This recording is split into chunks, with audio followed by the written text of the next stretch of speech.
But first, all this rain in West Alabama causing several accidents in our area. That's right, including one that happened this morning on Watermelon Road in Northport. WVUA was on the scene of the wreck where two vehicles collided, causing one car to face the opposite direction of traffic. Two people were transported from the scene to the hospital. No word on the condition of the two injured people.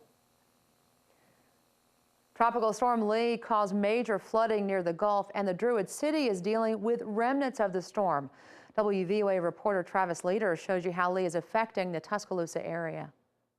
Flags at Denny Stadium whip in the wind.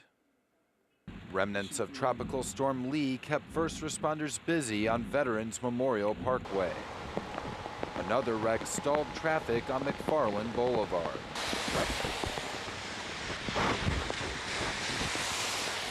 Tuscaloosa County EMA Director David Harton says the Hardgrove Road McFarland Boulevard intersection is a dangerous area for drivers. Low visibility and flooded streets are forcing Harton to encourage everyone to stay inside. Your roadways are going to need time for the drainage systems to work. And if you don't need to be out, just stay in. The heavy rains associated from this tropical system are also causing flooding concerns along the Black Warrior River. The Oliver Locking Dam is projected to go into flood stage later this week, so those individuals that have farming land, residences below, should take heed of the river levels. The National Weather Service predicts the water will keep rising until Wednesday. Reporting in Tuscaloosa, Travis Leader, WVUA News. Also, the National Weather Service predicting water levels to go back below the flood stages by Thursday. The question now, how long can we expect to see the effects of Tropical Storm Lee? Here now with us, Chief Meteorologist Richard Scott.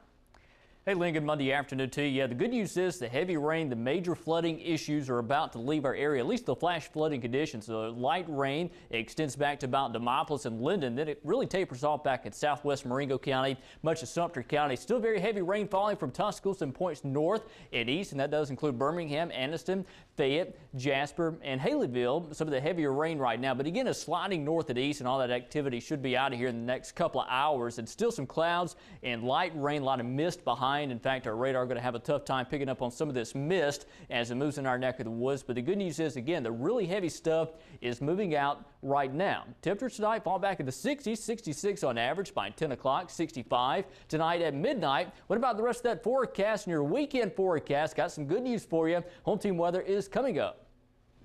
Thanks, Richard. Tropical Storm Lee is believed to be the blame for a missing Hoover teen. According to the Baldwin County Sheriff's Office, the missing teen is Conrad Hathcote. Andrew Perez is in Gulf Shores with the latest on the search. Rough water continues churning in the Gulf, making for some dangerous conditions. The waves look like they're piling up, and double red flags are violently flying over South Alabama beaches.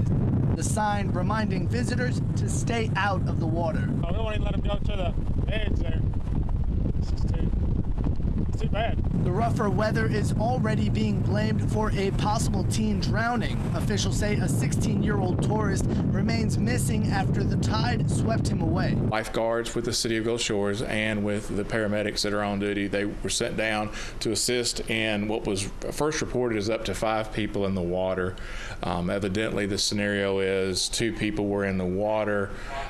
Suddenly, one of them was caught in a rip. It happened here near the beach club just off Fort Morgan Road.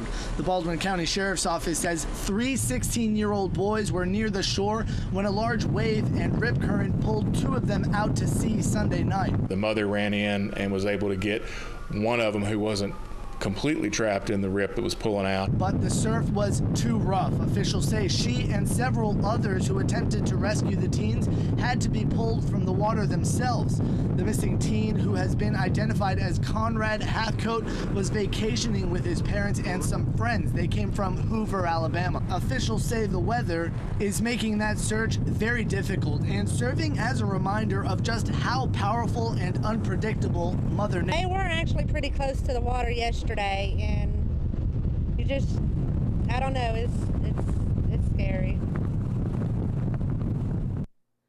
Hathcote was staying at the beach club with his parents, Charles and Connie, along with other family members and 2 other 16-year-olds. In tonight's Crime Watch, police still need your help finding suspects that could be linked to a shooting that happened on early Saturday morning. According to Captain Lloyd Baker with the Tuscaloosa Metro Homicide Unit, it happened at the Orchid Lounge early Saturday morning. Baker says an argument resulted in 15 to 30 shots, sending one victim to the hospital after being shot in the leg. If you have any information about any of the suspects, call Tuscaloosa's Crime Stoppers at 205-752-STOP. That's 205-752-7867. In tonight's Home Team Health Watch, could lighting up be hurting your child's academic performance? According to a new study, not only does secondhand smoke cause health problems in children, it could now keep them out of school. The study was released in this week's edition of Pediatrics and finds children ages 6 to 11 years old that live with smokers have a greater chance of missing school than children who live with parents who don't smoke. Doctors say that's because of respiratory illnesses that come with the smoke. The study also found families could reduce absenteeism by nearly 34% if smoking was completely eliminated from those households.